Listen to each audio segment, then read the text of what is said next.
Para quem não me conhece, sou Jerônimo Mendes, presidente da ISA Seção Bahia 2019-2020.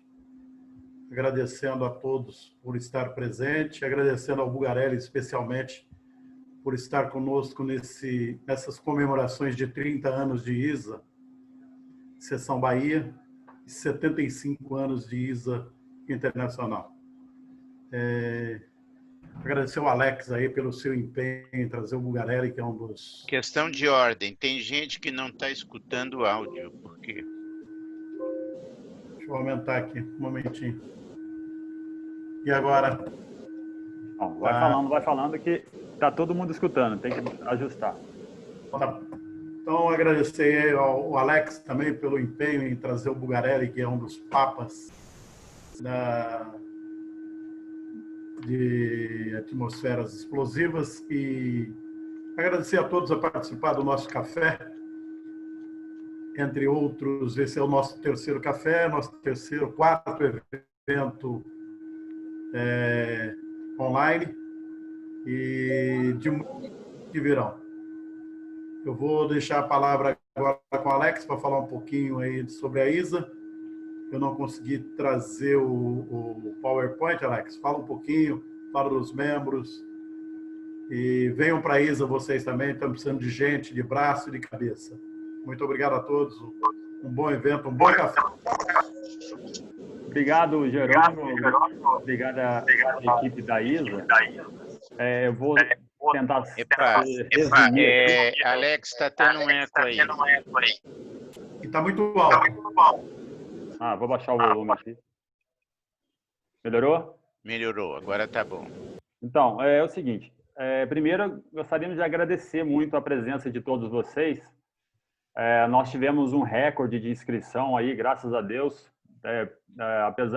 Deve ser por causa do nosso trabalho aí, que a gente está tentando o máximo possível ajudar a Sociedade Internacional de Automação da ISA Bahia, e está dando certo, e também por convidar pessoas importantes aí, como o Roberval Bugarelli. A ISA é uma sociedade internacional com foco em automação, conduzido por membros voluntários, normalmente profissionais especialistas em várias áreas dentro de um foco automação. O principal diferencial em fazer parte da ISA é que as decisões relacionadas ao desenvolvimento das sessões são tomadas pelos próprios membros. Isso que é importante. Por exemplo, aqui na ISA Bahia, no mês de junho, o membro Maurício convidou a Renata da Braskem e o Guilherme da SNEF para fazer o webinar sobre segurança cibernética. E que foi um sucesso aqui no webinar de mês de junho. E os alunos da UFBA, que são membros da ISA Sessão Estudante, acabaram de criar uma sessão, ISA UFBA Estudante Section, que é a nova sessão estudante do Brasil da ISA. Isso porque os membros tiveram esse protagonismo. E eu tive a oportunidade, nesse café hoje, tive o privilégio de convidar o Roberval Bugarelli. Logo após ter participado do PodTech, sobre atmosferas explosivas e intrinsecamente seguro, que o Bugarelli fez pela revista Controle e Instrumentação, aí a gente teve uma ideia de convidar ele, que o assunto tem tudo a ver com a parte de instrumentação e automação. A revista Controle e Instrumentação é uma parceira da ISA, então vocês sempre vão ver lá um artigo da ISA dentro da revista Controle e Instrumentação. Inclusive, eu acho que a nossa querida Valentina Freire deve estar presente aqui nesse evento. Ela disse que ia participar da revista Controle de Instrumentação. Durante a quarentena, a ISA Bahia, ela fez vários cursos na comunidade de instrumentação. E os cursos que nós fizemos últimos durante essa quarentena, a gente não parou um minuto. A gente fez curso de válvula de controle com o engenheiro Davi, fez curso de medição de vazão com o engenheiro Marco Antônio Ribeiro. E agora, em agosto, a gente vai fazer um curso de analítica, instrumentação analítica, com o Everaldo Encarnação. Todos são membros ISA. Então, a gente que faz acontecer na ISA. Isso que é importante. Também para poder divulgar que a ISA ela atende o Brasil todo, a ISA Rio de Janeiro, só para a nossa co-irmã, ela vai fazer um curso em agosto também, muito voltado para áreas classificadas, se vocês quiserem participar. É o curso online sobre classificação de área e especificação de equipamentos específico para gás natural. Então, a ISA Rio vai ter esse curso em agosto. Vocês podem participar, aproveitando a estada do Bulgarelli aqui, que o assunto é muito parecido. E, para falar do nosso amigo Roberval Bulgarelli, o currículo dele é muito extenso. Então, fiz um resuminho aqui e tentando destacar, eu tentei resumir, valorizando que na minha opinião, o Bulgarelli tem de melhor. Eu sou fã dele, então sou suspeito de falar do Bulgarelli. Primeiro, a formação profissional e acadêmica é impecável. Por exemplo, é engenheiro eletricista com mestrado na USP. Ele tem todas as certificações de competências pessoais da ABEND, de X000 até X0010, todas possíveis. Eu só tenho 2 e estou lutando para ter as outras. Ele tem as 10. Ele organizou, junto com vários especialistas, um livro que fala tudo, que quem tiver possibilidade de ter acesso a esse livro, ele é muito completo. Existem vários livros no Brasil, tem vários livros voltados para a área, mas um livro atualizado e completo, que é um livro que o tema O Ciclo Total de Vida das Instalações em Atmosferas Explosivas. A gente vai até sortear um livro para quem, por favor, no chat, eu gostaria que vocês falassem o nome e o e-mail aí no chat, aí, porque a gente vai basear pelo o nome e o e-mail do chat, ok? E por último, eu quero destacar um prêmio que o Bulgarelli recebeu em 2015 da IEC, que é a Comissão Internacional que elabora normas no Brasil, as famosas NBR-IEC, que eu pesquisei no site da IEC e eu percebi que ele foi o único do Brasil que ganhou esse prêmio. E esse prêmio resume quem é Roberval Bulgarelli, na minha opinião, que ele é reconhecido pelo trabalho que faz. Ele faz a diferença para a IEC no mundo. Ele é fundamental para a Comissão IEC no Brasil. E ele não guarda conhecimento, que é o principal para quem tem esse mérito. Para se classificar.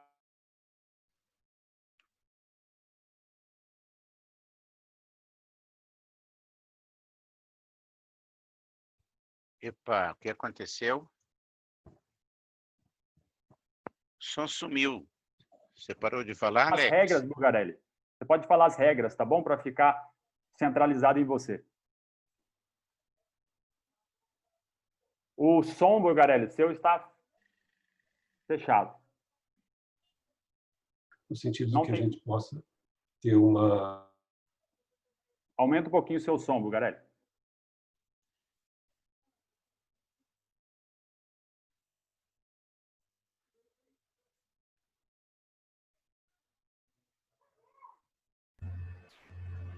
Peço que todos desliguem o vídeo. Isso, a partir de agora vamos desligar os vídeos e os...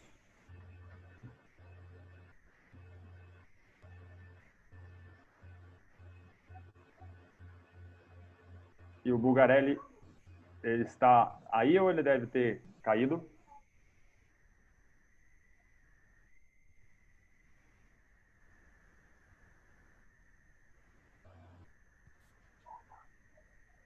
85 participantes. Marco Antônio, o Bulgarelli, ele caiu, né? Não, ele está aí. Deixa eu ver.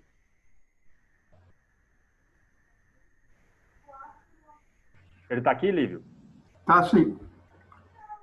Está sim. Eu estou vendo ele aqui. Tá, então, o Bulgarelli... Mas o microfone dele está desligado. O Marco Antônio ou o Davi, tenta liberar o microfone dele. Tudo bem, já liberei o microfone também. Sim, agora eu o vejo. Vamos desligar o vídeo de todo mundo, então, para deixar só o Bulgarelli agora. Fazendo um grande favor. Nunes, Guzmão, Alcides, desligaram o vídeo.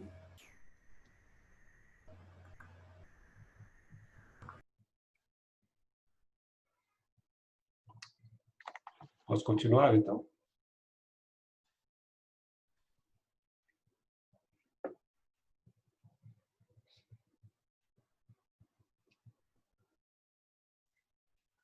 O Garelli, poderia começar, reiniciar. Obrigado, boa noite. Ok, pessoal, então eu queria agradecer por essa oportunidade de a gente estar conversando aqui sobre esse assunto de segurança em atmosferas explosivas. Trabalho há 37 anos envolvidos nesse assunto, de forma que eu espero poder passar para vocês algumas partes importantes que eu tenho aprendido aí ao longo dessa carreira. Tá?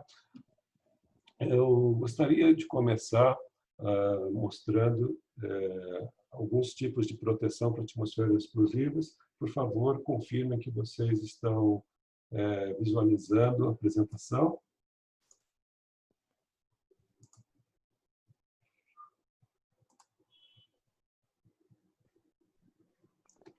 Eu preciso aqui de uma autorização para compartilhar. Para disponibilizar a tela, tá? Eu estou sem autorização para isso. Ah, tá. Somente um. Tá, agora deve conseguir. Ok, agora sim. Então, confirmem, por favor, que vocês estão vendo a apresentação. Sim. Epa, eu não. Então, assim, começando a falar sobre alguns tipos de proteção para atmosferas explosivas, tá? Mas o foco desse bate-papo aqui não é falar somente só dos equipamentos, tá? Mas ter uma abordagem um pouco maior sobre esse assunto, falando também de atividades relacionadas com montagem, inspeção e manutenção.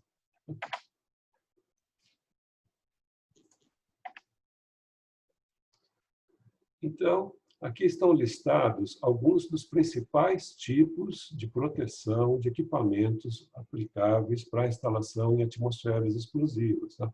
Ou seja, equipamentos elétricos, eletrônicos, de instrumentação, de automação, de telecomunicações e mesmo equipamentos mecânicos precisam possuir algum tipo de proteção para atmosferas explosivas e, dentre eles, desses tipos de proteção, nós temos equipamentos de segurança aumentada. Deixa eu desabilitar meu vídeo para melhorar aí a banda de comunicação. Então, temos equipamentos de segurança aumentada, equipamentos não acendíveis, equipamentos com invólucros à prova de explosão, equipamentos intrinsecamente seguros, que é mais aplicável que a área de instrumentação, né? Automação, telecomunicações.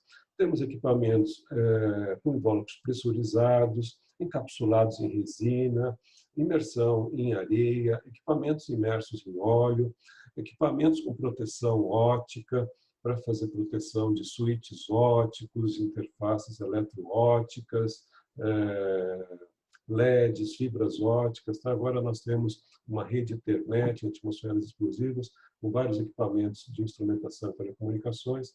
Então, esse tipo de proteção é cada vez mais aplicável. Temos a segurança intrínseca de potência, que é um desenvolvimento recente da segurança intrínseca. Tá? Temos equipamentos específicos para instalação em locais contendo poeiras, combustíveis, equipamentos com proteção especial, avaliados de forma que, se eles não se enquadrarem especificamente num desses outros tipos de proteção normalizados, eles são certificados também. E, mais recentemente, temos aqui as normas sobre tipos de proteção para equipamentos elétricos, tá? Uma vez que não são somente os equipamentos elétricos ou de instrumentação que são capazes de gerar ignição em atmosferas explosivas. Os equipamentos mecânicos também são. E estão aí as novas normas internacionais ou brasileiras para avaliação e certificação de equipamentos mecânicos para atmosferas explosivas. Lembrando que, em dezembro de 2018, foi publicada a norma regulamentadora NR37, pela Secretaria do Trabalho, Segurança e Saúde em Plataformas de Petróleo, onde, de uma maneira, vamos dizer assim, inédita, em termos de legislação brasileira, já foi incluído a necessidade de que os equipamentos mecânicos sejam avaliados de acordo com essa norma internacional. Especificamente com relação à área de instrumentação, que é o foco aqui dessa nossa conversa de hoje, eu gostaria de destacar algumas normas específicas para essa área. Assim, esse assunto, atmosferas explosivas, é um assunto totalmente baseado em normas. Tá? Então, aqui já estão citadas algumas normas que especificam os diversos tipos de proteção, e existem também normas específicas, né, para diversas áreas, como, por exemplo, para a área de instrumentação, nós temos, então, o tipo de proteção de segurança intrínseca, tipo de proteção por encapsulamento em resina, temos a parte 25, que trata de sistemas intrinsecamente seguros, né, que é o Field Bus Intrinsically Safe Concept, que foi publicada agora, uma nova versão nesse ano.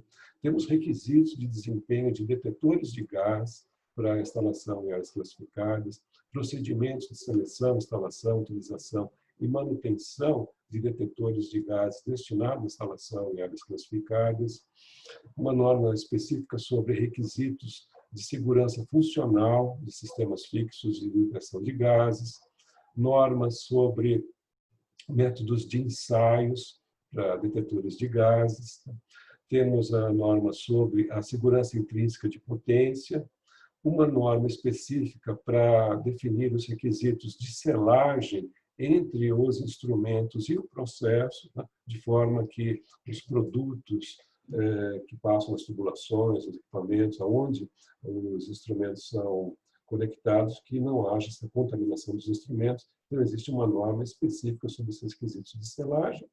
E agora está em desenvolvimento, por parte da IEC, uma outra norma, que é, vamos dizer assim, a Ethernet intrinsecamente segura a 2 fios, tá? Que permite ser uma revolução aí em termos não só de atmosferas explosivas, mas de instrumentação de processo em geral, na medida que circuitos tradicionais, 420 mA, agora vão poder, com os mesmos 2 fios, serem conectados numa rede Ethernet e todas as informações migrar de uma forma completa para a nuvem. Tá? Então, é uma nova revolução que está vindo aí na área de atmosferas explosivas. Especificamente sobre o tipo de proteção, segurança intrínseca, né? Vamos lembrar a sua grande aplicação na área de instrumentação. Tá? Então, equipamentos de instrumentação, automação, sistemas field bus, sensores, transmissores, solenoides, posicionadores, tá?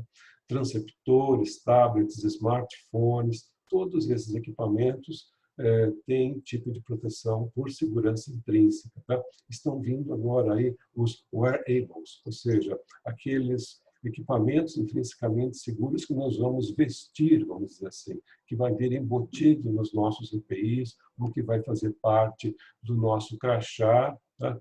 Ou de algum smartwatch, ou de algum dispositivo acoplado ao nosso capacete, de forma que, por uma maneira sem fio, né? Wi-Fi, wireless, em áreas classificadas, esses componentes vão monitorar o nosso posicionamento, nossa saúde e fazer uma monitoração mais segura quando a gente está em áreas classificadas. Tá? Então, é muito comum hoje a gente já ter tablets, smartphones, tá? Em áreas classificadas, com tipo de proteção e segurança intrínseca, fazendo vários sistemas de operação e manutenção. Então, lembrando que na área de segurança intrínseca existem os equipamentos de campo intrinsecamente seguros e eles são protegidos por equipamentos associados que têm uma identificação entre colchetes para separar o que é uma barreira de segurança intrínseca de um equipamento intrinsecamente seguro. E o nível de proteção de equipamentos proporcionados pela segurança intrínseca engloba todos os níveis de proteção possíveis, tanto para gases quanto para poeiras. Tá? Então, são equipamentos que podem ser instalados em zona 20, zona 21, desculpa, zona 0, zona 1, zona 2, ou zona 20, 21 ou 22. Lembrando aqui dos conceitos básicos sobre segurança intrínseca, precisamos lembrar que o circuito intrinsecamente seguro é aquele circuito de campo formado pelo instrumento, né, e pelo cabo de interligação até a barreira. Então, esse circuito de campo tem que ser dimensionado de forma que ele não acumule uma energia capaz de que, no caso de um curto-circuito ou de um circuito aberto, que não haja uma centelha com uma energia acima da energia mínima de ignição do gás que estiver aqui ao redor do equipamento do campo. Tá? Então, essa é a base da segurança intrínseca, de forma que há necessidade da verificação para cada malha, para cada circuito intrinsecamente seguro, dos parâmetros de entidade que envolve as barreiras e os instrumentos. Tá? Então, no certificado dos instrumentos existem os valores de capacitância, indutância, corrente, tensão máximos que esse equipamento pode operar, de forma a ele ser considerado intrinsecamente seguro, e no certificado da barreira existem os valores de tensão de saída, corrente de saída e capacitância e indutância máxima que podem ser conectados com segurança a essa barreira, de forma que essa é a base da segurança intrínseca, e isso precisa ser verificado para cada malha, para cada circuito intrinsecamente seguro. De forma a tornar esse conceito um pouco mais, vamos dizer assim, prático, tá? Vamos fazer aqui um exemplo de uma interligação de uma barreira de segurança intrínseca a um transmissor intrinsecamente seguro por meio de um determinado cabo de conexão. Tá?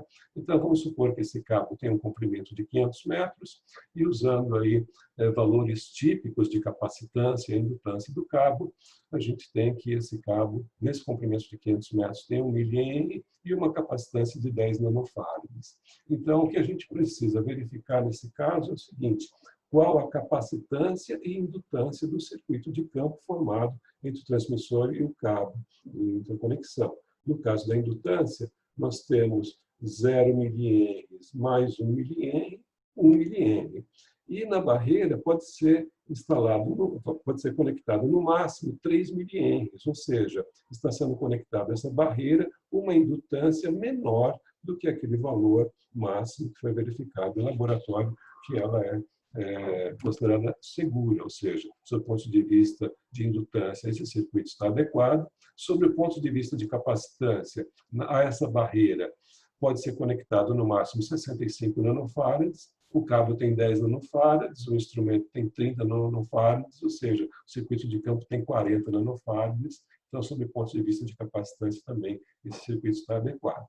Sobre o ponto de vista de corrente, a barreira ela tem uma corrente máxima de saída de 98 mA e o instrumento pode operar no máximo 103 mA para ele ser considerado seguro, ou seja, o instrumento está operando a uma corrente menor do que a sua corrente máxima.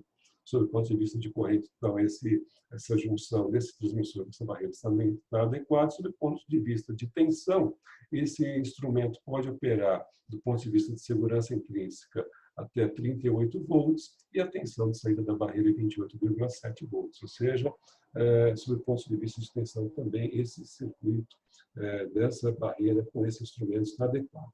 Então, isso aqui é um exemplo de uma memória e sob o ponto de vista de segurança, também de potência, também esse instrumento pode operar até 0,98 watts e a potência máxima de saída da barreira é 0,703. Ou seja, essa verificação de casamento entre parâmetros de entidades de barreira e instrumentos precisa ser documentada para cada malha. Tá? Isso é um requisito da norma parte 14, que trata de projetos de instalações em áreas classificadas, e também da parte 25, que trata de sistemas intrinsecamente seguros. Né? Esse aqui é um exemplo de um diagrama de malha recomendado na norma parte 25, que detalha qual é o certificado da barreira e qual é o certificado do instrumento de campo, tá? Numa malha completa, que é SDCB, painel de barreiras, caixa de junção de campo, transmissor e sensor. Tá? Então, esse é um tipo de documentação requerido para cada malha de segurança intrínseca, no sentido que, com base na identificação dos respectivos certificados da barreira e do instrumento de campo, a gente possa fazer essa verificação que a gente viu no slide anterior. Então, hoje em dia, existe Field Bus, agora está vindo aí a Ethernet, a 2 fios, tá? Existem os sistemas tradicionais analógicos a 420 mA, mas essa base aqui de verificação de parâmetros de entidade é aplicável para todos os casos. De uma forma um pouco mais visual, aqui um exemplo de instalação de campo de instrumentos, transmissores, aqui no caso, tá? Intrinsecamente seguros, e caixas de junção, onde esses cabos individuais chegam até as caixas de junção e multicabos levam esses sinais de uma maneira assim, bastante tradicional até o sistema digital de controle de processo, seja SDCD ou PLC. Tá? Então, esse é uma instalação típica de campo de circuitos intrinsecamente seguros. Sob o ponto de vista das barreiras de segurança intrínseca, aqui alguns exemplos também de projetos bastante recentes, tá?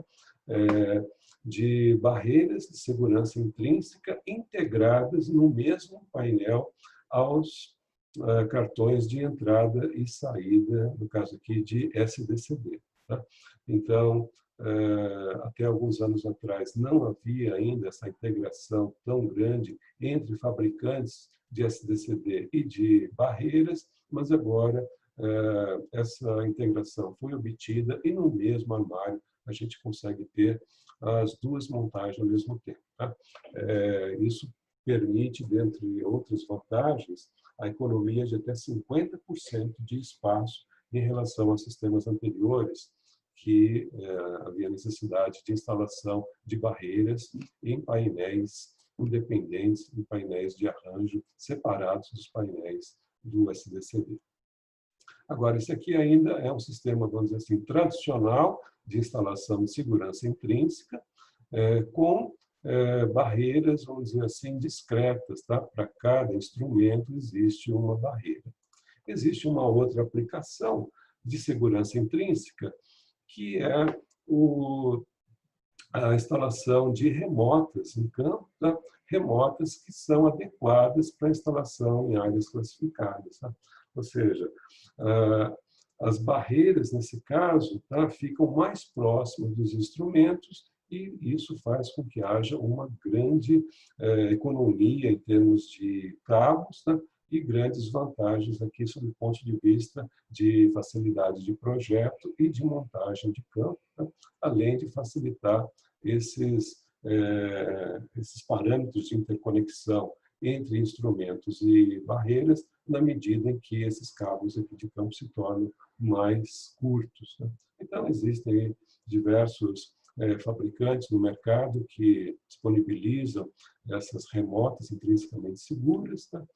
E essa é uma outra arquitetura usando sistemas intrinsecamente seguros.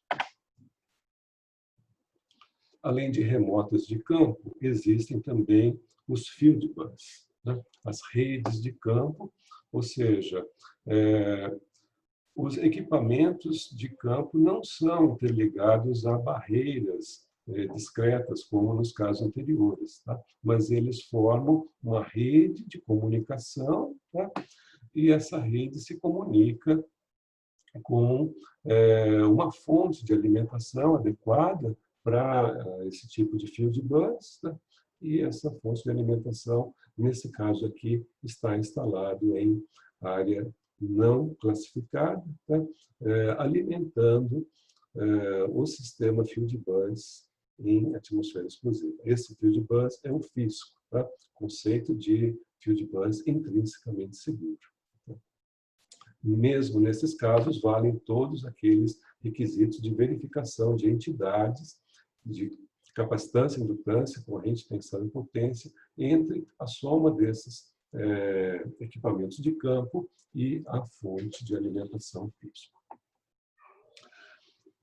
Prosseguindo aí na apresentação de possíveis arquiteturas de redes de comunicação intrinsecamente seguras em áreas classificadas, existe uma possibilidade de aumentar a quantidade de instrumentos instalados ao longo dessa rede, fazendo com que haja esses distribuidores, vamos dizer assim, né, de segurança intrínseca, usando um tronco não de segurança intrínseca. Então, vamos dizer assim, essa caixa com barreiras incorporadas no campo, ela possui uma alimentação que não é intrinsecamente segura, tá? Ela usa um outro tipo de proteção, que é a segurança aumentada, que permite tensões e potências maiores do que a segurança intrínseca. E a segurança intrínseca, nesse caso, fica nessa área aqui do spur, ou seja, daquele trecho de circuito entre o instrumento e esse painel de distribuição. Então, isso aqui poderia ser chamado, por exemplo, de um fisco de alta potência, na medida em que o tronco, tá, é de segurança aumentada e os spurs, os circuitos individuais, são de segurança intrínseca. Mas ainda, nesses casos, a segurança intrínseca é aquela, vamos dizer assim, segurança intrínseca tradicional, né, oriunda aí do século passado, né, que limita a potência desses circuitos a ordens de 2 watts. Tá? Com o desenvolvimento da eletrônica e com o desenvolvimento de chaves eletrônicas com tempos de atuação muito baixos, tá? Veio aí uma nova tecnologia chamada de segurança intrínseca de potência. Tá? Ou seja, existe a barreira de segurança intrínseca tradicional, vamos dizer assim, né? Mas existem detetores de circuitos abertos, ou seja, um DI-DT positivo, um curto-circuito, ou seja, um DI-DT positivo, ou um circuito aberto, um DI-DT negativo. Tá? Quando um circuito abre, a corrente cai. Tá? Então, um detetor, né, de queda de corrente ou de subida de corrente, no caso um curto-circuito, de uma forma lógica, atua uma chave eletrônica que desliga a barreira de segurança intrínseca. Tá? Então, assim, num circuito tradicional, num caso de curto-circuito ou circuito aberto, num circuito de campo, a barreira continuava alimentando o curto ou circuito aberto. Tá? E agora, com a segurança intrínseca de potência, com essa chave eletrônica que atua na faixa aí de microsegundos, tá? É possível aumentar a potência desses instrumentos, desses circuitos de campo, mantendo as características da segurança intrínseca, que é não ter uma energia do circuito de campo capaz de causar uma ignição. Então, a segurança intrínseca de potência agora dá um pulo, tá? Da ordem de 2 watts até cerca de 50 watts, ou seja, isso abre uma grande faixa aí de aplicações totalmente nova de instrumentação em áreas classificadas usando esse tipo de proteção, não só com aplicações, vamos dizer assim, discretas, tá? De um instrumento para barreira, mas também tendo um field bus Power-E. Tá? Ou seja, temos agora fontes de alimentação Power-E, tá? Incorporando essa questão das chaves eletrônicas que atuam na ordem de microsegundos ou nanosegundos, tá?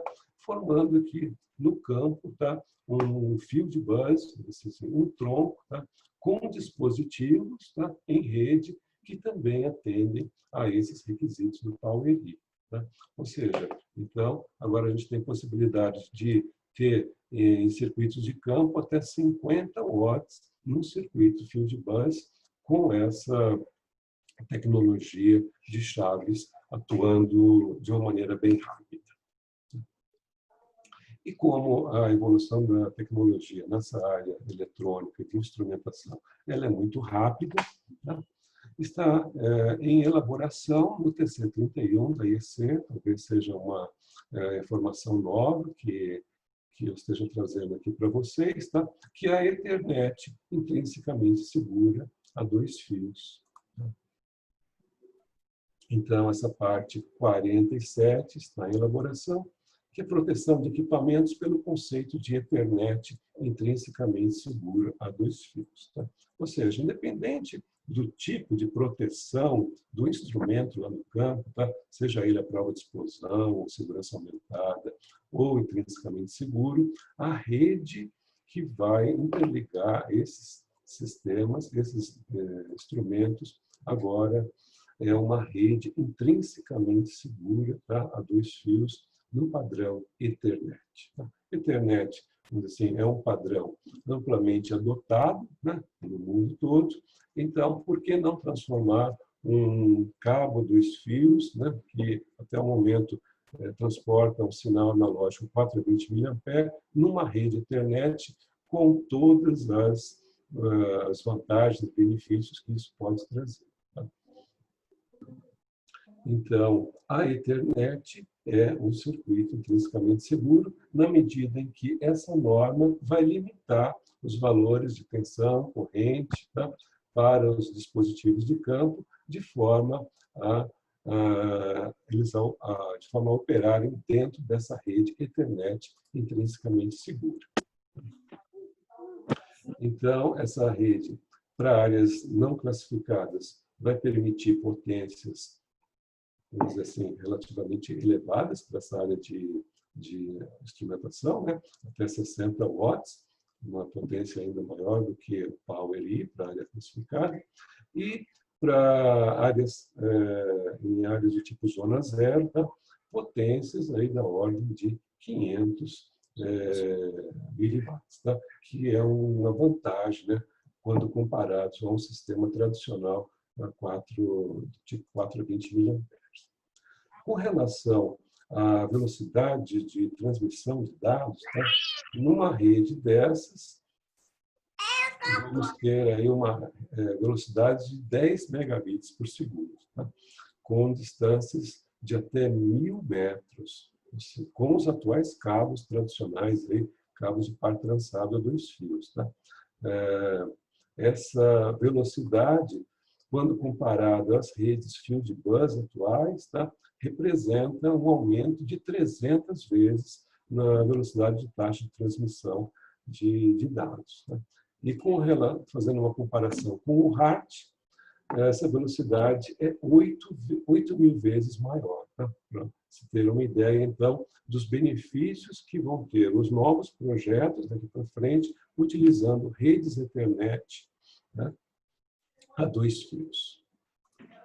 Isso aí. De uma maneira mais visual, aqui um exemplo, tá, de uma rede Ethernet a 2 fios, intrinsecamente segura. Tá? Ou seja, temos aqui em área classificada, tá? Uma fonte, tá? Já adequada para esse tipo de camada física, tá? Vai ter uma camada, está sendo desenvolvida aqui uma camada física, né? Advanced Physical Layer, tá? Adequada para suportar essa internet a 2 fios, tá? E uma possibilidade de ter todos os instrumentos em áreas classificadas operando em Ethernet, tá? Intrinsecamente seguro. Ou seja, isso é uma coisa nova, mas que vem atender aos requisitos aí de instalação de redes em campo rápidas, robustas, tá? E que permitam aí as operacionalidades de internet das coisas, né? Fazendo com que os dados de transmissores e atuadores, tá? Possam migrar diretamente dos instrumentos para a nuvem, tá? De uma maneira totalmente integrada com os padrões Ethernet. Então, assim, fazendo uma retrospectiva da evolução desse assunto de segurança intrínseca com o tempo, nós começamos aí por volta dos anos, talvez anos 70, aqui no Brasil, né, a usar a segurança intrínseca de uma maneira bastante tradicional, com 4 a 20 miliamperes. Evoluímos agora para as redes Ethernet, tá, intrinsecamente seguras. Tá? Há a possibilidade ainda de manter sistemas tradicionais a 420 miliamperes usando I/O remotos, já interligados nesse padrão Ethernet segurança intrínseca, mas com a possibilidade também de ter novos dispositivos já fabricados de acordo com esse padrão Ethernet a 2 fios intrinsecamente seguros, se comunicando direto com o PLC ou SDCB. Tá? Isso de uma maneira singela, vamos dizer assim, né? Ponto a ponto, tá? Discreto. Existe também a possibilidade da gente ter a rede de campo Ethernet, tá? Usando aqui switches de campo, né? Com base nessa tecnologia, fazendo redes Ethernet, tá? Sem precisar de barreiras discretas. Tá? Ou seja, a evolução da tecnologia aplicada à instrumentação, tá? Cada vez mais rápida essa evolução. A gente precisa estar acompanhando esses desenvolvimentos de forma que a gente possa fazer o melhor projeto possível. Agora, colegas, eu trabalho há muito tempo sob o ponto de vista, assim, numa ótica de ser um usuário de equipamentos e instalações em atmosferas explosivas. Tá? Então, eu já participei de muitos treinamentos onde o treinamento praticamente encerrava por aqui, ou seja, nós temos o problema, que é a instalação em atmosferas explosivas, e temos aqui a solução, tá? Instalar equipamentos com tipos de proteção em áreas classificadas. Com o aprendizado que eu tive ao longo desse tempo, o que eu aprendi é que o problema não termina aqui. Na verdade, o problema começa aqui, tá? Porque existe um determinado mito nessa área envolvendo segurança e atmosferas explosivas, de que basta a gente comprar o equipamento certificado, tá? E as nossas instalações vão estar seguras. Tá? Então, eu quero mostrar aqui de uma maneira bastante simples para vocês, é que para a gente ter a segurança das nossas instalações e áreas classificadas, a gente precisa muito mais do que comprar o equipamento certificado. Tá? A gente precisa fazer, primeiramente, a documentação de classificação de áreas, onde vai especificar aonde que é a área zona 0, zona 1, zona 2, zona 20, 21, 22. Tá? Para isso existem normas que contém esse procedimento, e após ter essa documentação de classificação de áreas, precisamos ainda fazer outras atividades, que é o projeto das instalações elétricas e de instrumentação em áreas classificadas. Depois que foi feito o projeto, fazer a seleção dos equipamentos que vão ser instalados e fazer a montagem. Essas atividades são especificadas numa norma que eu poderia chamar de Bíblia, tá? Das instalações em atmosferas explosivas, que é a parte 14, que envolve aí as atividades de projeto, seleção, montagem de instalações EX. Tá? Tudo que a gente viu até agora foi a questão de entender melhor como que a gente poderia fazer a seleção do equipamento, tá? Desmistificando um pouco essa questão de que basta a gente comprar um equipamento certificado e as nossas instalações vão estar seguras. Tá? Pelo que a gente está vendo aqui, a classificação de áreas tem que estar bem feita, o projeto também e a montagem também. E depois que as instalações foram montadas, há necessidade de que seja feita uma inspeção inicial, que sejam feitas inspeções periódicas e que, periodicamente, seja feita a manutenção desses equipamentos e sistemas. E, para isso, existe a norma parte 17, que trata de inspeção e manutenção de instalações EX, que eu considero como sendo a norma mais importante, porque podem haver erros, tá? de projeto, de seleção, de montagem ou de manutenção. Tá? E, quando a gente faz a inspeção desses equipamentos de acordo com essa norma, a gente tem a possibilidade de identificar essas falhas e fazer a correção. E mesmo se os equipamentos apresentarem defeitos, eles podem ser reparados ou recuperados. E existe aqui também uma norma específica para essas atividades, né? A Petrobras, por exemplo, tem especificado que as empresas de prestação de serviço de reparo e recuperação sejam certificadas de acordo com essa norma, para que a gente tenha uma confiança de que os equipamentos vão ser devidamente reparados ou recuperados, né? Em função desses requisitos contratuais da Petrobras e de outras empresas, como, por exemplo, fazem parte da Biquim, já existem no Brasil mais de 75 empresas em 11 estados diferentes que obtiveram essa certificação por parte de organismos de certificação.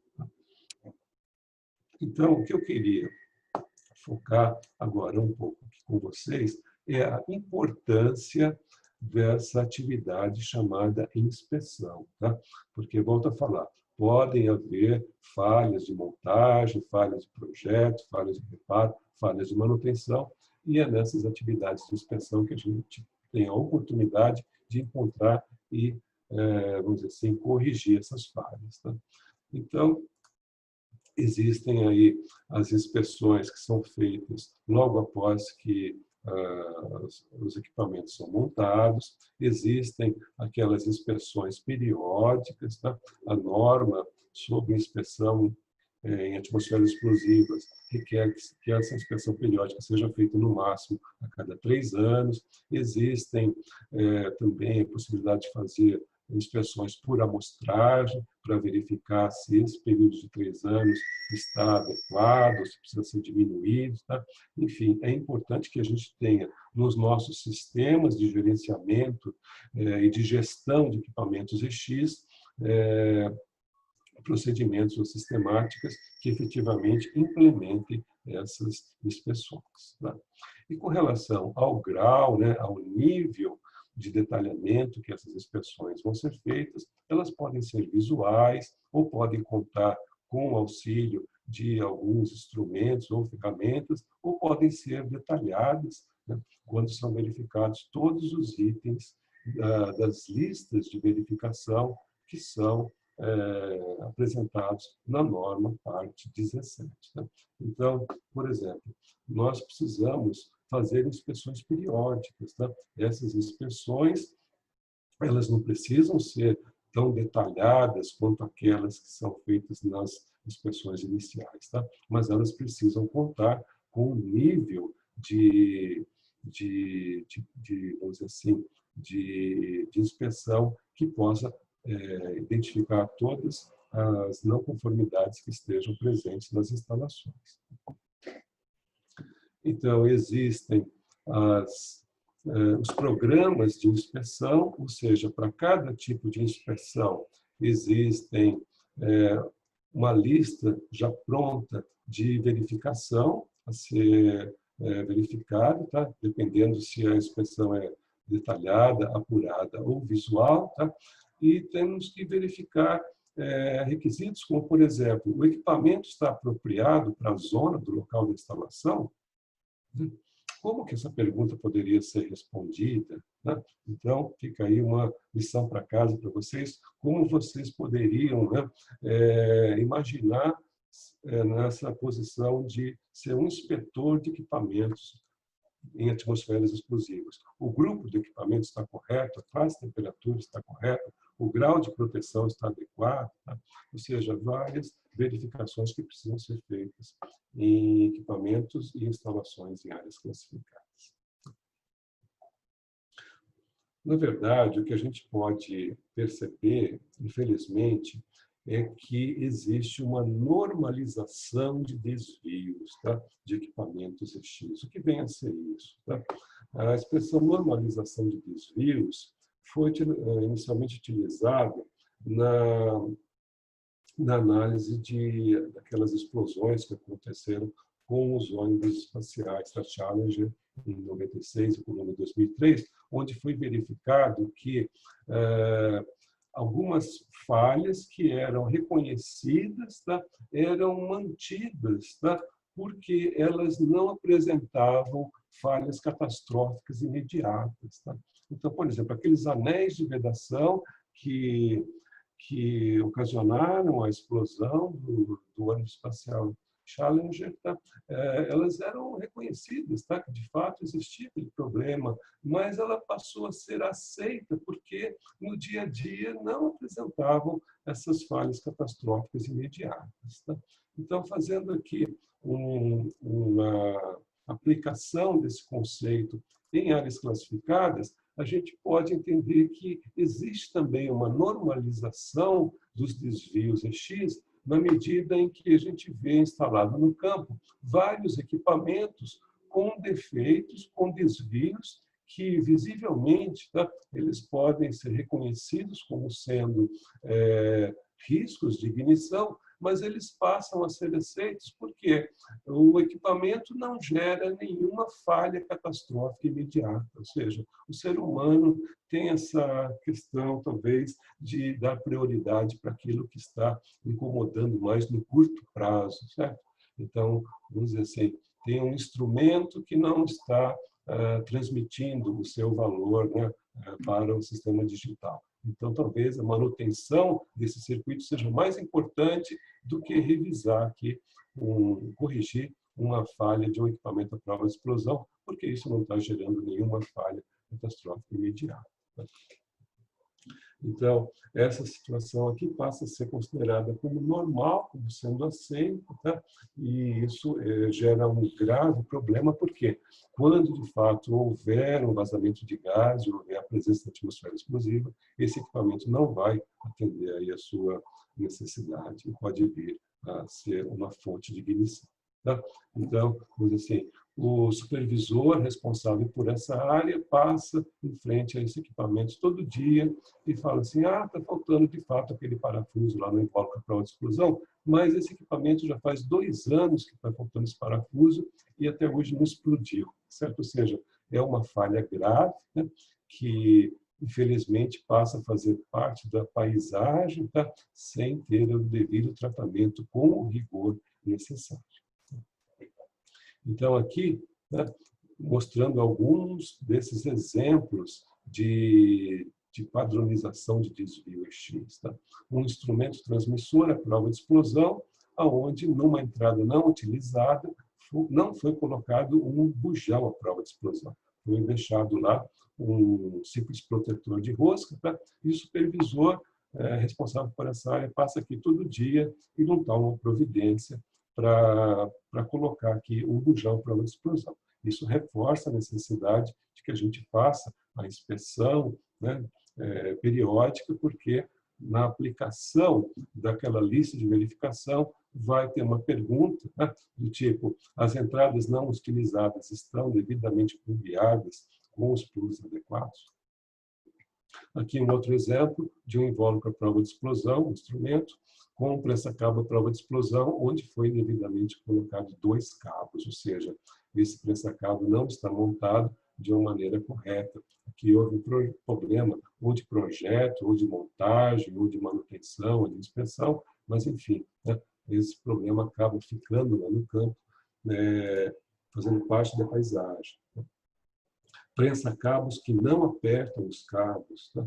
Esse tipo de problema, que é gravíssimo, tá? Pode gerar aqui uma explosão, porque o prensa-cabo perdeu a sua função, mantido, né, dessa forma no campo, porque não está apresentando nenhuma falha catastrófica imediata. No entanto, quando houver o vazamento de uma atmosfera explosiva, esse problema pode ser apresentado. Tá?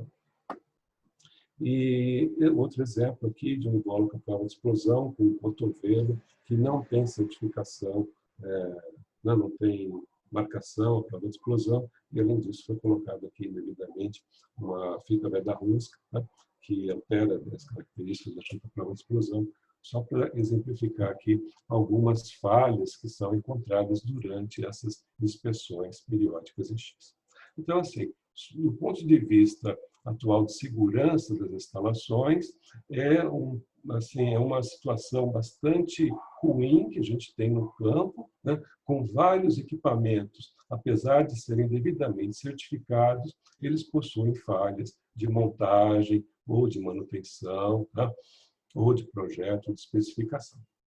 Então, há necessidade de uma abordagem que a gente chama de abordagem de ciclo total de vida. Não olhar somente para a certificação do equipamento, mas olhar para a certificação das pessoas envolvidas em fazerem essas atividades de projeto, manutenção ou inspeção, e também das empresas que fazem esse tipo de serviço. Então, a gente tem, no nível internacional, o sistema IECX, ou seja, um sistema de avaliação da conformidade dentro da IEC, que é a Comissão Eletrotécnica Internacional, ou seja, esse sistema tem essa abordagem do ciclo total de vida, olhando não somente a certificação dos equipamentos elétricos, mas também dos equipamentos mecânicos, a certificação de empresas de serviços de classificação de áreas, empresas de serviços de projeto, empresas de serviço de instalação e comissionamento, certificação de empresas de inspeção e manutenção e também de empresas de serviços de reparo de equipamentos elétricos ou mecânicos. E também, por fim, mas não menos importante, o esquema de certificação de competências pessoais, que vai fazer com que as pessoas que trabalhem nessas empresas, efetuando essas atividades, sejam devidamente competentes e certificadas, evidenciando que elas conhecem as respectivas normas de projeto, montagem, inspeção e manutenção. Então, eu queria mostrar aqui rapidamente para vocês esses sistemas de certificação. Existem aquelas normas que nós vimos, normas de classificação de áreas, normas de classificação de áreas de gases, de poeiras, normas de projeto, seleção, montagem, normas de inspeção, manutenção, e normas de reparo, revisão e recuperação. Ou seja, essas são atividades exercidas em áreas classificadas que precisam contar com pessoas certificadas. Então, o sistema de certificação de competências pessoais, ele foi construído, foi projetado, desenhado de forma que existe uma unidade de certificação para cada tipo de atividade, para cada tipo de trabalho que vai ser feito em área classificada. Então, por exemplo, uma pessoa que vai fazer um projeto de uma instalação elétrica ou de instrumentação em área classificada precisa conhecer a parte 14. Se ela quiser evidenciar que conhece a norma e sabe fazer um projeto, mostrando que tem experiência, conhecimento sobre isso, ela pode obter uma certificação X009.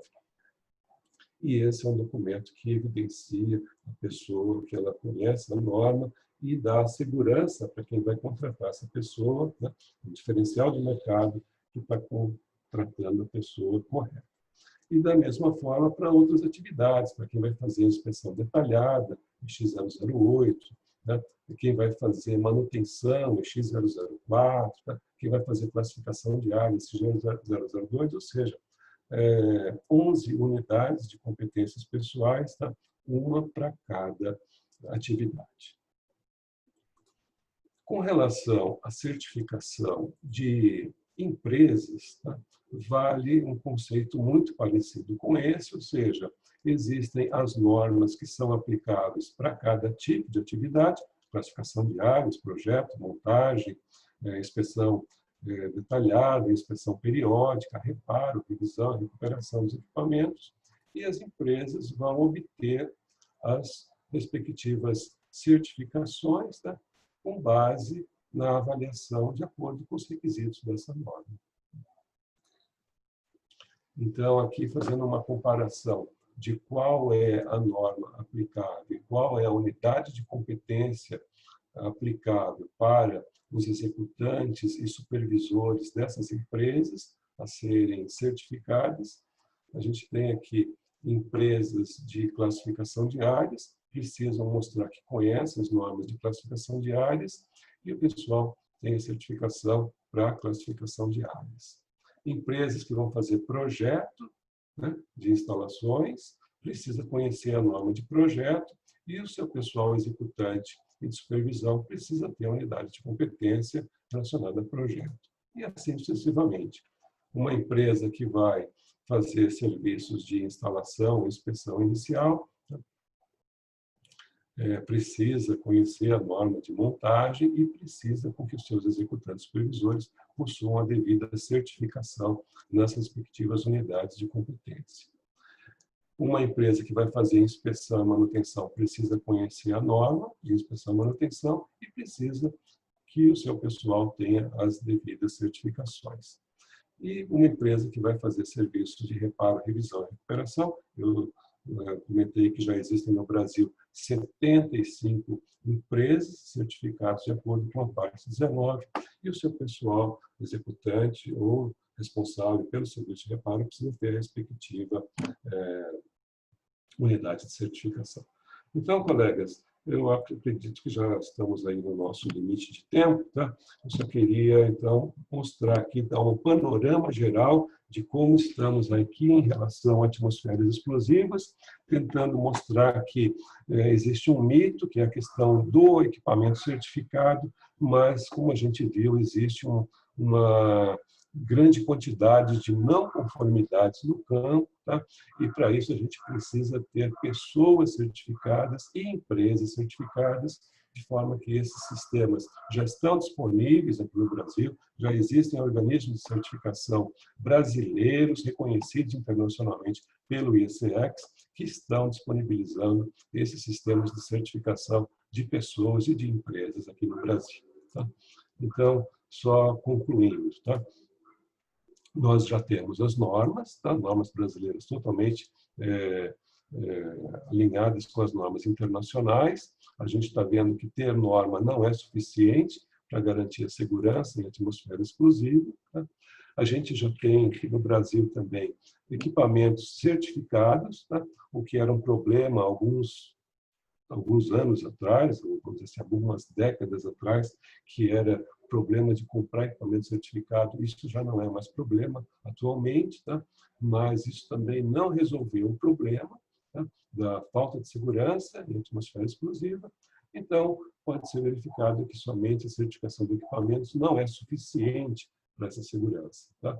Há necessidade também de ter uma abordagem, tá, do ponto de vista do ciclo total de vida, tá, de forma que a gente olhe essa segurança não somente do ponto de vista do equipamento, mas desde a atividade de projeto até as atividades de montagem, inspeção, manutenção e reparo. Tá? E para isso a gente conta então com sistemas internacionais que já estão prontos, que são os sistemas do IECEX, tá? Que conta inclusive com o apoio das Nações Unidas, no sentido de que os países membros da ONU alinhem os seus requisitos nacionais aos sistemas internacionais do IECEX, em função deles serem considerados as melhores práticas do mundo. Tá?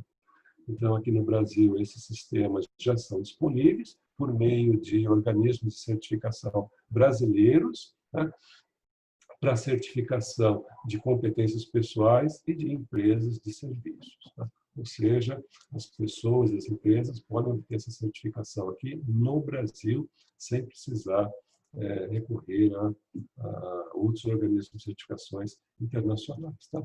Então, concluindo, a necessidade que essas empresas e profissionais sejam certificados, tá?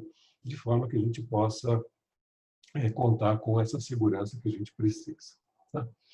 Então, eu me coloco à disposição de vocês para responderem eventuais dúvidas, questionamentos, ou fazer algum esclarecimento que vocês quiserem. Tá? Agradeço aí pela atenção. Bugarelli, mais uma vez, parabéns pela apresentação, como sempre. Nós tivemos um probleminha técnico, que é bom você saber, que vai chegar até você essa informação, que a gente nunca tinha passado de 100 participantes em nossas apresentações. E aí você chegou e estourou a boca do balão e a gente passou de 100 e a gente tentou de todas as formas liberar mais e não conseguimos, tá? Então toda hora caía, vários membros da ISA aqui da coordenação saiu tentando ajudar, tal. mas a gente já falou aqui que vamos mandar essa apresentação gravada pelo Zap, por e-mail e da melhor forma possível para que a pessoa veja com calma depois, para quem não pôde. Tá bom? Ok, então, um bom problema, né? É um bom problema. Bastante Nossa gente Senhora. participando aí dessas informações. Muito bom. É um problema, assim, é um problema que a gente tem que admitir, temos que pedir desculpa para todos. E para quem está aqui não sentiu esse problema, mas para quem não está muito chateado. Mas vamos tentar amenizar enviando esse vídeo da apresentação para as pessoas. Percebi muitas perguntas aqui no chat, mas eu acho que a gente vai fazer o seguinte: como são muitas perguntas, a gente vai compilar elas para você, para a gente responder juntos e ir mandando por e-mail, porque como nós vamos sortear o livro, eu falei para todo mundo colocar o e-mail e o nome aqui, que eu vou sortear o livro, depois a gente vai falar quem é que foi sorteado. E aí eu já aproveito, já mando a apresentação, o link do vídeo, mais as perguntas respondidas. Mais a apresentação, se você puder liberar para a gente enviar. Eu te passo essa apresentação por e-mail, sem problema nenhum, tá? Não em PDF, te passo em PowerPoint para que as pessoas possam também usar essa apresentação em outros treinamentos que eles forem fazer. E, além disso, informo que essa apresentação já está disponível na internet. Se vocês entrarem lá no site do Subcomitê 31 do COBEI, basta digitar lá no buscador Subcomitê 31 do COBEI, que vocês vão achar a página, e dentro dessa página vai ter um link para o sistema Dropbox, onde eu disponibilizo lá todas as informações que eu tenho, incluindo as apresentações em PowerPoint, tá? Os documentos, artigos, vídeos, tá? Todo um farto material assim, disponível até para se fazer um autotreinamento, ou mesmo se as pessoas quiserem aproveitar esse material para fazer outros treinamentos, tá? Fiquem à vontade. Eu tenho acesso, eu consulto diariamente o seu Blogspot e eu vou disponibilizar para todos que estão aqui presentes, mas para as pessoas que não puderam participar e que a gente convidou e que se inscreveu. Então, com certeza, esse Blogspot seu, que já é muito conhecido no Brasil, ele será mais... agora, essas pessoas também terão acesso, tá bom? Eu vi aqui que tem algumas pessoas que levantaram a mão, tudo. Se alguém... A gente vai abrir aqui um tempinho, Bulgarelli, para que, se alguém quiser abrir o microfone e falar, vamos abrir pelo menos para algumas pessoas que quiserem falar, aí pode abrir o microfone e perguntar para o Bulgarelli, porque vocês têm a oportunidade de falar com ele, quem quiser. Bulgarelli, boa noite. João Bispo? Isso. Olá, tudo bom, Bulgarelli? A gente já trocou alguns e-mails aí alguns anos atrás aí sobre algumas informações. Eu até recentemente nos falamos pelo LinkedIn lá em algumas publicações acerca de proteção, a prova de explosão não, né, em áreas atmosféricas, atmosferas explosivas, utilizando a questão dos rádios receptores, dos rádios comunicadores que o pessoal na área industrial utiliza bastante, né, principalmente na Petrobras aí, onde você conhece também. Eu tive algumas indagações quando durante um treinamento o pessoal, inclusive dentro de uma das FAFENs, tem áreas lá classificadas inclusive como grupo 2C, né, por conta do hidrogênio. Só que os rádios que eles utilizavam não tinha essa especificação, era 2A até. E aí, né, logicamente surgiu aquele debate, a gente inicialmente pela norma disse que estava não conforme por conta da classificação de área que indicava algo e a seleção do equipamento estava diferente. Só que surgiu aquelas coisas, poxa, mas isso nunca foi, não tem relatos de que já aconteceu algum tipo de explosões, tal, sobre isso, e aí, então, ficou aquele debate um pouco meio sem senso, né? Isso, mais uma vez, essa normalização. E aí, realmente, depois eu fiquei sem calibre, né? Sem bala, sem munição para dizer mais algo, porque não tinha tantos estudos acerca disso. Queria que você pudesse falar um pouco sobre isso aí. Essa pergunta é importante para deixar assim, mais claro, ressaltar a importância de que as pessoas conheçam as normas aplicáveis. Tá? A resposta para essa pergunta está na norma. Tá? Tem um capítulo na norma de seleção de equipamentos específicos para equipamentos portáteis, como, por exemplo, receptores, PDAs, os smartphones, tablets. Tá? E essa especificação diz, de uma maneira mais simples, que o equipamento tem que ser adequado para a zona mais rigorosa, para o grupo mais rigoroso, para a classe de temperatura mais rigorosa. Tá?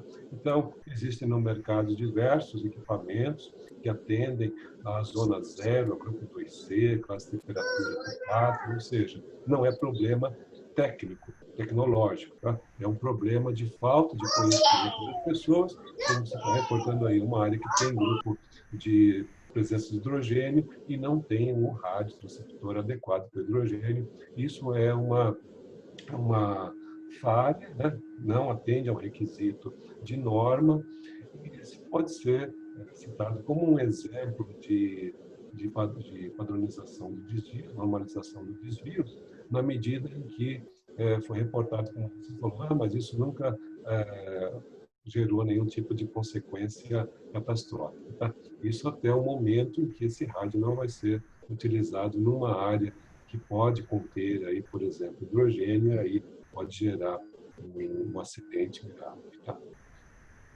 Então, ressalto novamente a importância das pessoas conhecerem as normas para as quais elas estão envolvidas, seja seleção de equipamentos, seja montagem, inspeção, manutenção ou reparo.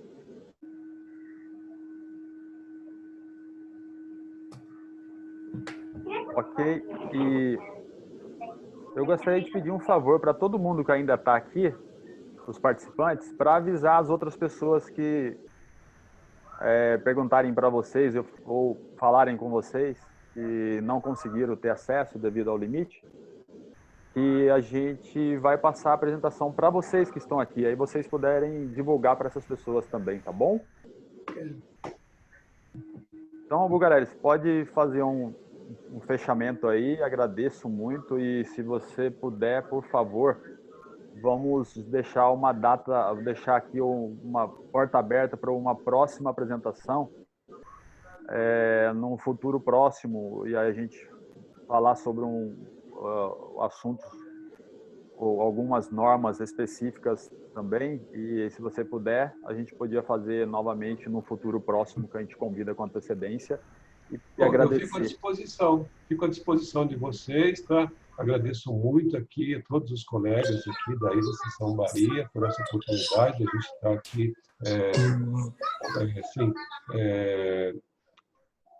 nivelando essas informações e fico à disposição aí para outros eventos, outras lives, tá?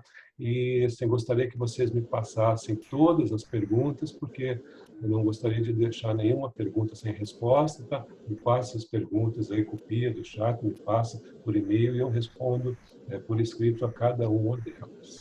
Tá? Então, assim, pelo que eu posso dizer, né, sobre essa questão relacionada com segurança em áreas classificadas, a gente precisa investir nas pessoas. Tá? Temos investido muito nos equipamentos, mas a segurança das nossas instalações, seja onshore, seja offshore, não depende do equipamento na medida em que ele sai da fábrica. Tá? Ele vai ser instalado aí, né, classificado, vai ficar instalado por muitas décadas e a gente precisa saber cuidar desses equipamentos durante todo esse tempo. Então, para isso, a gente precisa de pessoas com os devidos conhecimentos, qualificações, treinamentos, competências e até certificação, e da mesma forma as empresas que fazem esses serviços. Queria pedir ao professor, se houver uma próxima oportunidade de fazer uma apresentação, de ele abordar sobre a norma IEC 61850 e a experiência que ele teve lá na refinaria Arthur Bernardes, da instalação?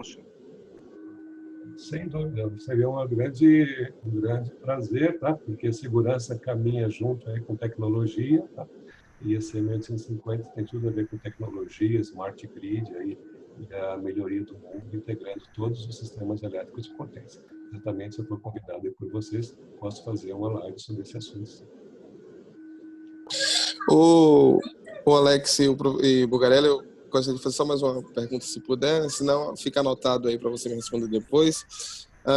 Grande parte das instalações, principalmente as mais antigas, aí a gente tem uma indústria um pouco antiga aí, foi feito classificação de área baseada naquelas normas americanas, API, e algumas delas iniciaram um processo aí de atualização, utilizando a norma IEC, né, já atualizando com a norma brasileira, bem harmonizada. Eu queria saber um pouco mais sobre sua opinião aí, Bugarelli, com relação a essa mudança, que realmente houve uma mudança técnica nos quesitos de classificação de área, e se com a norma IEC, né, já que envolve já uma avaliação bem mais científica e com levantamento de mais dados, se é possível fazer uma classificação de área realmente só na mão ou é necessário o auxílio de um software, de programas que consigam, inclusive, delinear aí áreas em caso de vazamento de gás, para que possa, um estudo de dispersão de gases para auxiliar essa classificação e essa delimitação de área. A pergunta seria essa aí. Eu trabalho numa refinaria que está operando desde 1955. Tá? Então, toda a documentação gerada para aquela refinaria de classificação de áreas foi feita com base em normas do NEC daquela época. Tá?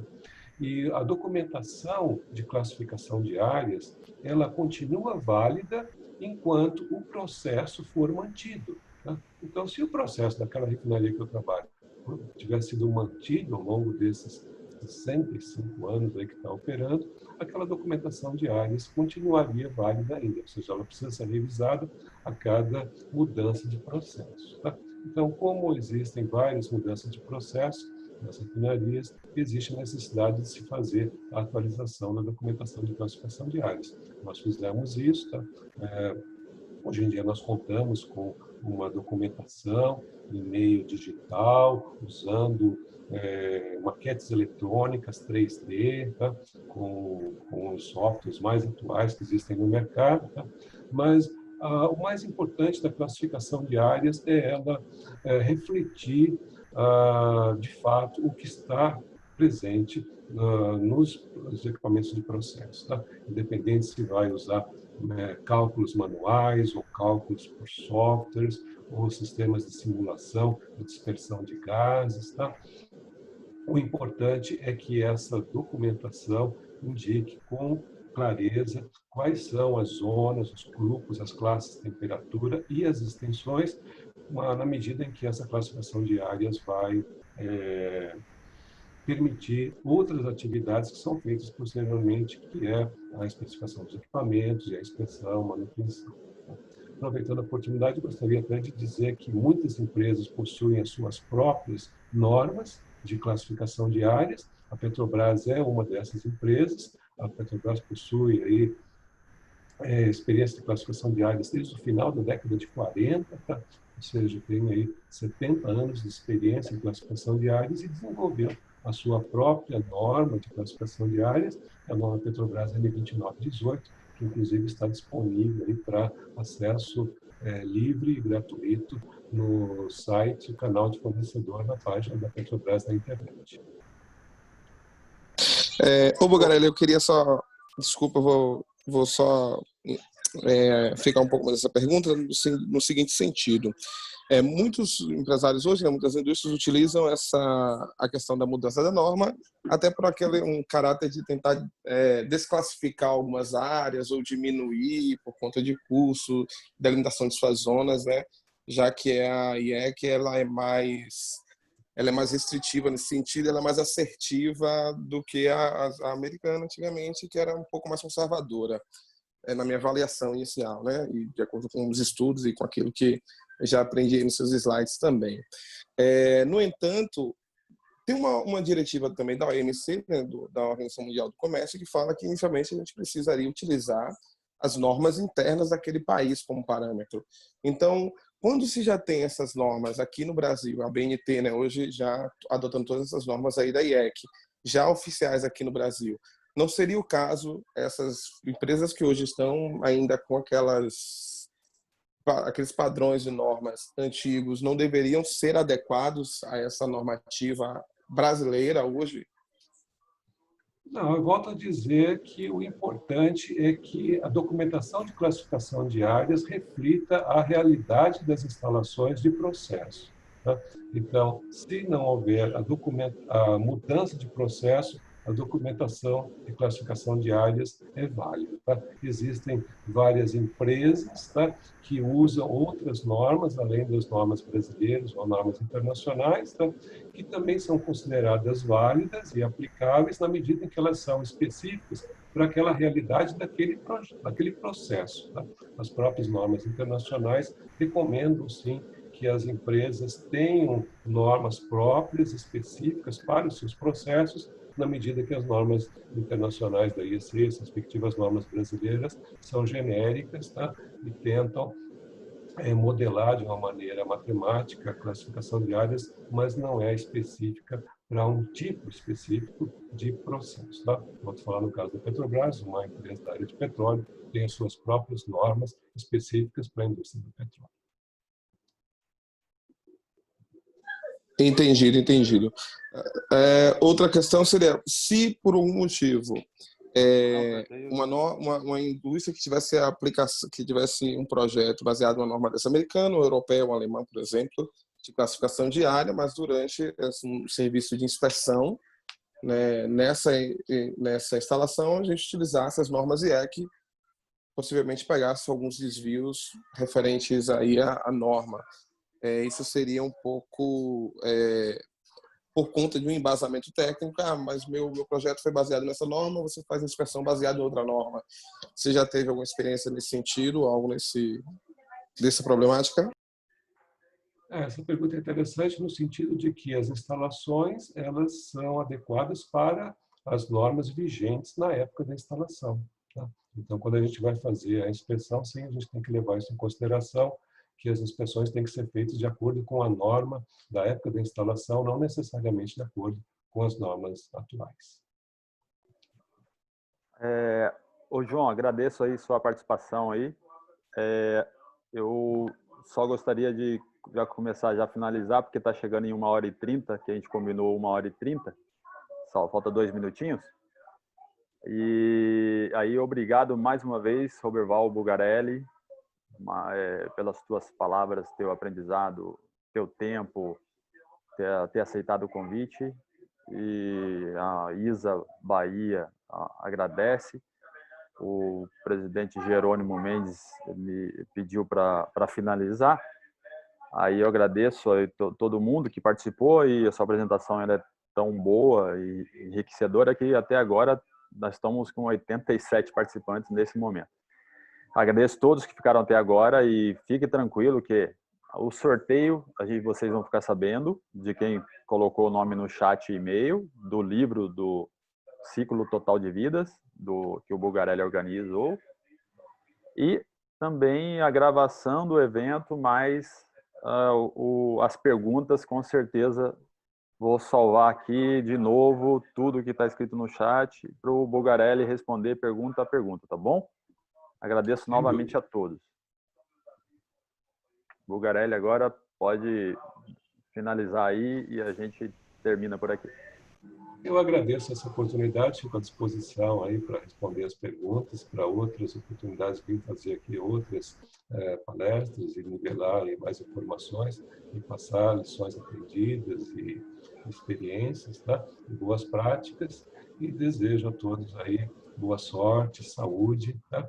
E a gente se encontra na próxima oportunidade. Obrigado. Muito obrigado.